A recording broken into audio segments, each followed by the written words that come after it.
ஒரு ஊரில் ஒரு சாதாரண காகம் வாழ்ந்தது. எல்லா பறவைகளும் அழகாகவும் வண்ணமயமாகவும் இருந்தாலும் இந்த காகம் மட்டும் கருப்பாகவும் ஒளியாகவும் இருந்தது. அதனால் அந்த காகம் எப்போதும் தன்னை ஒதுக்கப்பட்டவனைப் போல் உணர்ந்தது. இது நியாயமா? என் வாழ்க்கையில ஏன் யாரும் ரசிக்கவே இல்ல? ஒரு நாள் அது ஒரு அழகான ஹன்ஸ் பறவையை சந்தித்தது. நீங்க ரொம்ப அழகு, உங்க வாழ்க்கை எவ்வளவு அழகா இருக்குமோ என கேட்டது. அந்த ஹன்ஸ் பறவையும் பதில் சொன்னது, நான் ஒரு காலத்தில் மகிழ்ச்சியுடன் இருந்தேன்.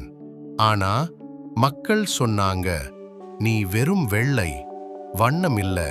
அப்போ நான் மயிலிடம் போனேன். அதையடுத்து காகம் மயிலிடம் சென்று அதே கேள்வி கேட்டது. மயில் சிரிச்சு சொன்னது, நான் பூங்காவில் அடைக்கப்பட்டிருக்கேன். எனக்கு சுதந்திரமில்லை. ஆனா நீ என் மேல 10 மடங்கு நற்பேறு பெற்றவன்டா. நீ எந்த இடத்துக்கும் பறக்க முடியும். நீதான் சுதந்திரமா வாழ்ற பறவை. அந்த நிமிஷத்தில்தான் அந்த காகம் உணர்ந்தது, நான் எப்படி இருக்கிறேனோ அதில மகிழ்ச்சி காணறதுதான் உண்மையான வெற்றி.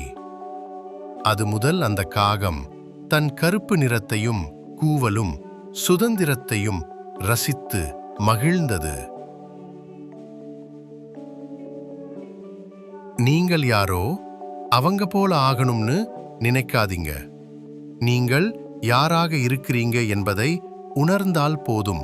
வாழ்க்கை உங்களை வலிமையாக்கும்.